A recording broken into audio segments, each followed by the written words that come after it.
Fala pessoal, sejam todos bem-vindos. Vamos aqui para mais um conteúdo, mais uma notícia trazendo para vocês as últimas informações diretamente de Brasília. Vamos aqui com comentários do canal Gazeta do Povo, já deixando os créditos ao canal do Gazeta do Povo na plataforma do YouTube. Se não é inscrito no canal, se inscreva, deixe seu like, seu comentário, que isso faz uma enorme diferença para a gente aqui dentro da plataforma. O YouTube entende que o conteúdo é relevante e entrega para mais pessoas, então o seu like, o seu comentário é muito importante. Ajuda tanto no engajamento do vídeo quanto no crescimento do canal. E lembre-se de comentar aí de qual cidade vocês estão nos assistindo, que é para a gente saber de onde está vindo a nossa audiência. Agora, sem mais enrolação, bora para a notícia.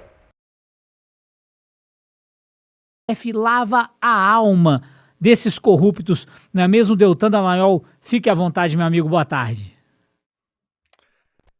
Olá, Guilherme, olá, ouvintes, audiência maravilhosa da Gazeta do Povo. É um prazer mais uma vez estar aqui com vocês para defender o Brasil contra aqueles que se acham os donos do Brasil, contra aqueles que se colocam acima da lei, contra aqueles que praticam a arbitrariedade, seja para livrar corruptos, seja contra as nossas liberdades de diferentes maneiras.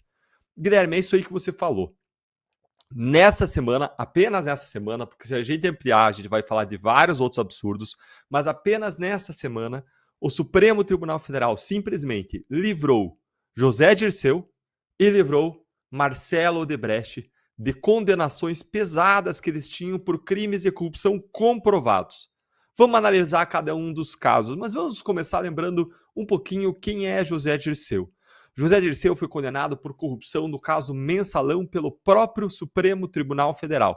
Foi condenado a penas de mais de 7 anos de prisão por um esquema que desviou mais de 100 milhões de reais e ele foi condenado como articulador central do esquema. A gente já começa aí vendo que existem dois pesos, duas medidas, quando a gente olha as penas de José Dirceu, pouco mais de 7 anos de prisão, por um esquema de desvio de mais de 100 milhões de reais, investidos inclusive em campanhas eleitorais, danificando a democracia, e você compara a pena das senhorinhas presas com uma bíblia e um terço na mão, no 8 de janeiro, penas que chegaram a 17 anos de prisão. Aí já começa a ver que tem alguma coisa errada aí. Mas lembrem ainda que no Mensalão, quando José Dirceu foi pego, qual foi a postura de Lula? Se coloque agora no lugar de um presidente, ou você pode imaginar você como síndico do seu prédio, ou você como um administrador de alguma coisa, as pessoas confiam em você, a administração, inclusive do dinheiro delas. E aí você escolhe uma pessoa para te ajudar, um braço direito, um secretário, uma secretária, um gestor, coloca essa pessoa do teu braço direito para te ajudar a administrar. E essa pessoa, traindo a sua confiança, traindo a confiança de todas aquelas pessoas, bota a mão no saco e rouba o dinheiro das pessoas. O que você faz com essas pessoas? O que você faz com esse traidor? Com essa pessoa que traiu a confiança sua e da sociedade? Você, em primeiro lugar, você vai demitir, você vai fazer uma notícia crime, você vai pedir uma apuração imediata, você vai expulsar ele daquelas funções da administração, você vai romper relações, porque ele traiu não só a você, mas ele traiu toda aquela comunidade que confiou em você, que escolheu ele. E qual foi a postura de Lula quando descobriram a traição de José Dirceu à sociedade brasileira? A postura foi de proteção. Lula não atacou, não rompeu relações, não clamou pela responsabilização, não obrigou seu partido, o PT, a expulsar José Dirceu imediatamente. Não, nada disso. O que fica parecendo é que, na verdade, Dirceu estava funcionando como um anteparo de proteção a uma possível responsabilização ou investigação contra o próprio Lula.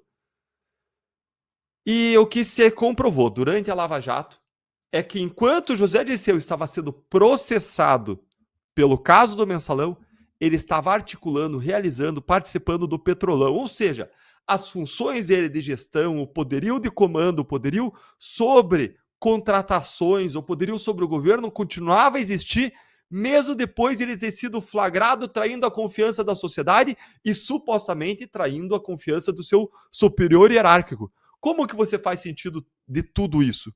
Como que o ser humano normal, do dia a dia, interpreta isso? A interpretação é óbvia.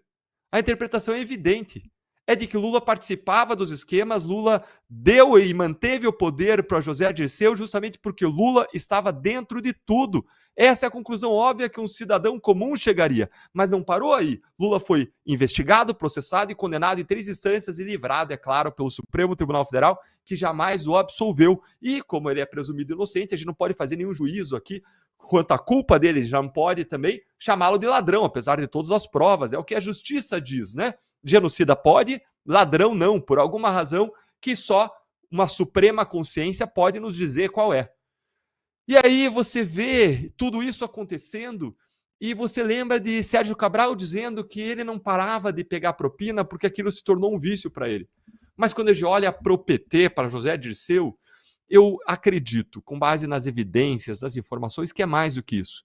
Que é um raciocínio de que os fins justificam os meios.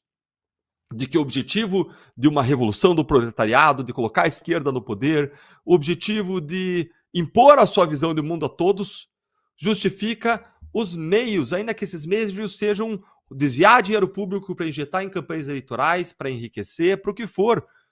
Os fins justificariam, na visão deles, esses meios criminosos empregados que são vistos como custos para um bem maior, para um fim maior, nessa visão absolutamente deturpada da realidade. É o mesmo tipo de raciocínio que justifica o Ministério da Verdade, um Big Brother do livro 1984, do George Orwell, instalado no Brasil por Paulo Pimenta, pelo governo Lula, dentro da Advocacia Geral da União, e que se expandiu para a Secretaria de Comunicação, que chegou a pedir inquéritos para calar críticos do governo em relação à sua incompetência na gestão da crise, tragédia humana no Rio Grande do Sul. E aí esse José Dirceu, desse PT, desse governo, foi ser julgado pela segunda turma do Supremo Tribunal Federal nessa semana. E vamos lembrar que ninguém mais é ingênuo aqui. O Supremo Tribunal Federal não é um tribunal de justiça, é um tribunal de política, não é um tribunal jurídico, é um tribunal político. Ele não aplica a lei de modo igual a todos, a gente vai ter provas disso.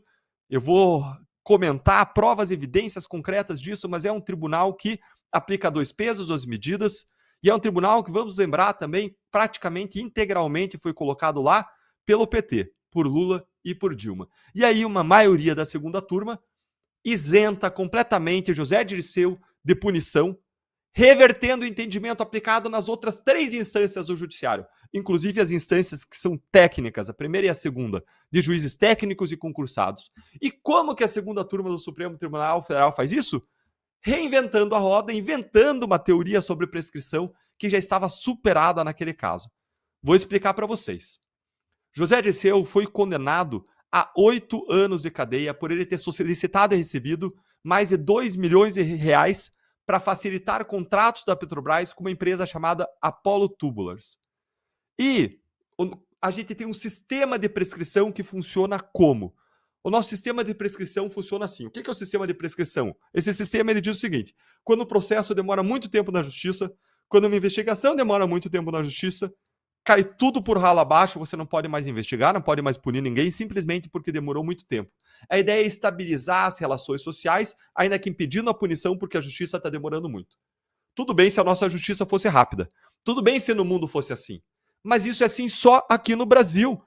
Nos Estados Unidos, por exemplo, a prescrição não acontece depois de você começar um processo criminal contra alguém, porque mostra que o Estado está se mexendo, que está buscando punir a pessoa, ele não está inerte. Não faz sentido você punir a acusação, a sociedade, quando está fazendo tudo o que tiver alcance para punir alguém. Só não chega a punição porque nós somos o único lugar do mundo com 4 instâncias de julgamento, com infinitos recursos e com o Supremo Tribunal Federal, que diz que você só pode punir alguém depois do julgamento na 4ª instância, esgotados todos os recursos, estimulando assim a procrastinação e todo tipo de manobra empregada pelos réus para que os seus processos nunca acabem.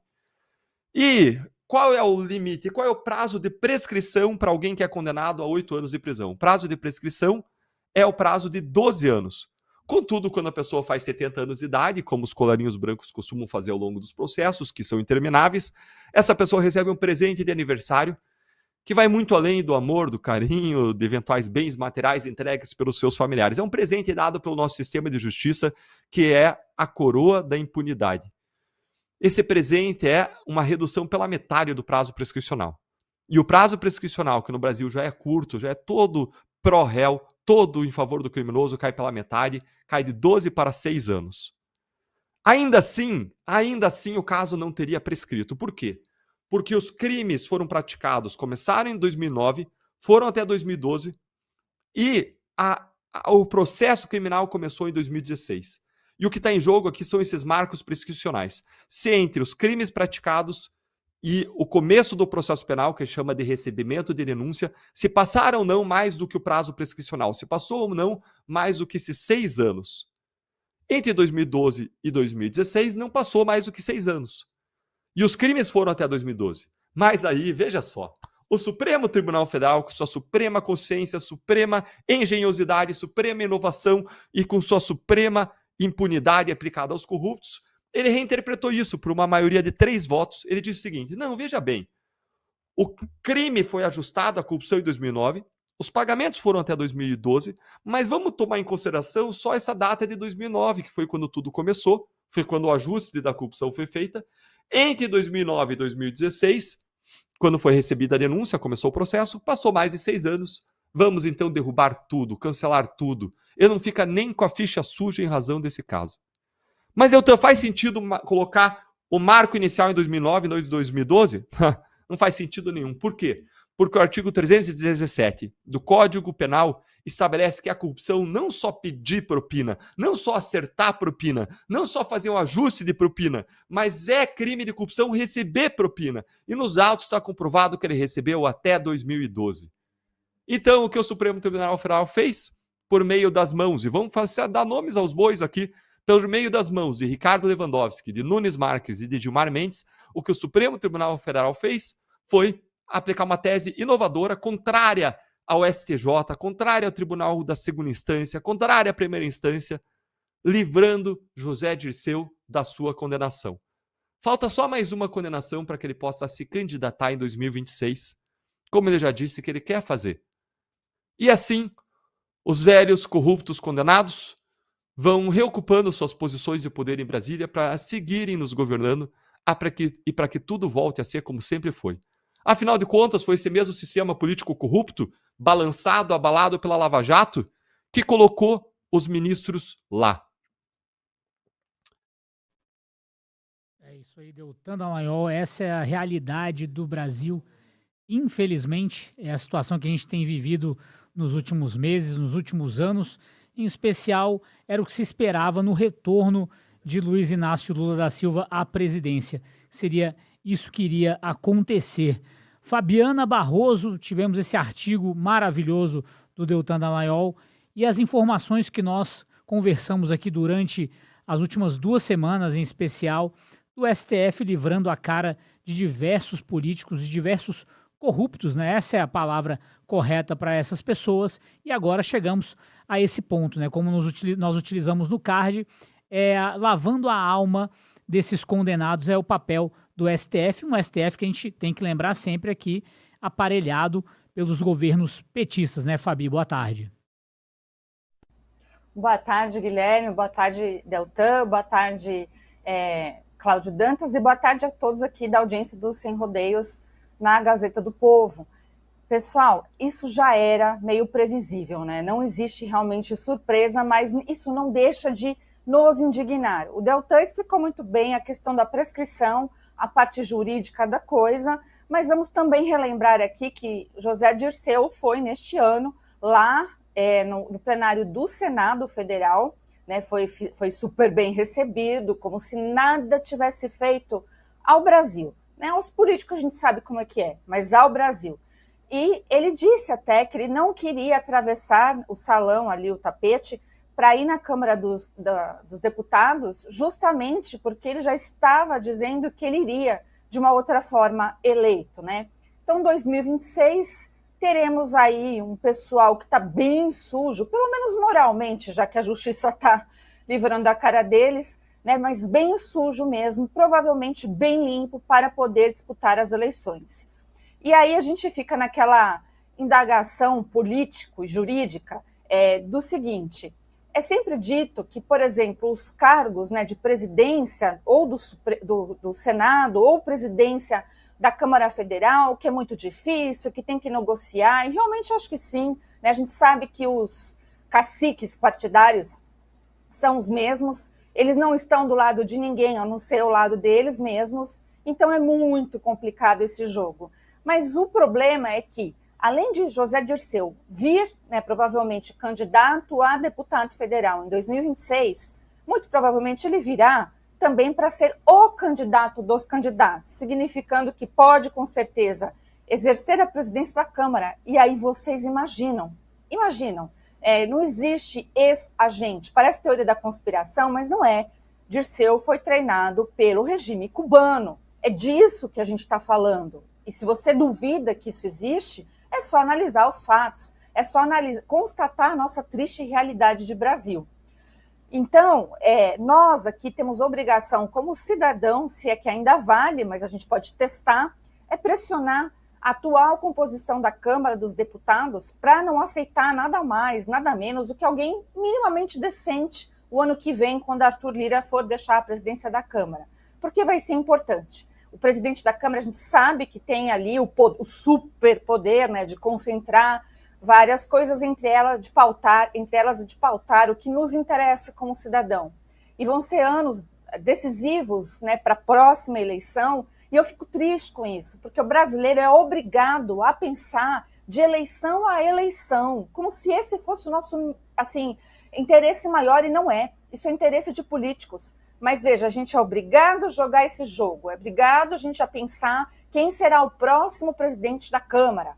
A gente é obrigado a pensar quem será o próximo presidente do Senado, já que Pacheco é um ser dormente. Ou melhor, ele está acordado, mas ele está acordado somente para os amigos. Aliás, a gente está vendo como esse pessoal tem uma amizade sincera, uma amizade do coração, uma amizade que extrapola tudo, inclusive a razoabilidade, inclusive a ética, inclusive a moral, inclusive tudo.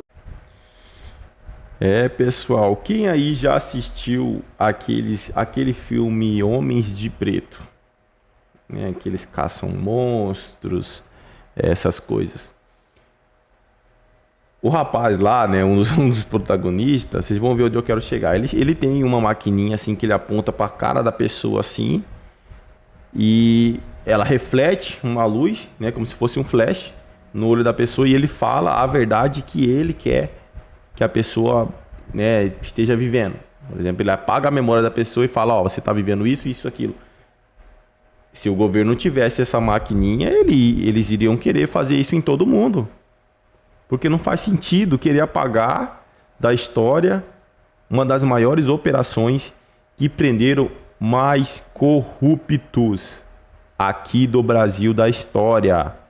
Confessados.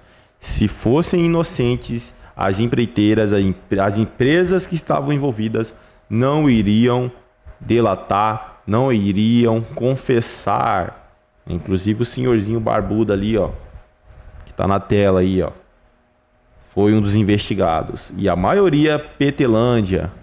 Eles querem apagar da memória das pessoas essa operação Lava Jato que levou vários para prisão, vários corruptos para a prisão. Então, não conseguem. O Supremo pode fazer com que isso seja que foi uma armação, pode falar que foi isso, que foi aquilo, que não existiu delação, que infligiu mais na mente dos brasileiros que conhecem a verdade, vai estar sempre lá. Descondenado, foi descondenado. O que aconteceu? Investigado, chegou a ficar retido. Várias pessoas de esquerda também envolvidas em escândalos. JBS, ninguém esquece, não adianta, não vamos esquecer. Agora aquele que fala que isso já passou, que não sei o quê, que eles eram inocentes, não eram, senão não confessaria. Quem não deve não teme, por que você vai confessar um crime que você não cometeu? É isso aí, pessoal. Agradeço a vocês pela companhia. Se não é inscrito no canal, se inscreva. Deixe seu like, seu comentário, que isso faz uma enorme diferença pra gente aqui dentro da plataforma. O YouTube entende que o conteúdo é relevante, o seu like faz diferença. E desde já agradeço. Valeu!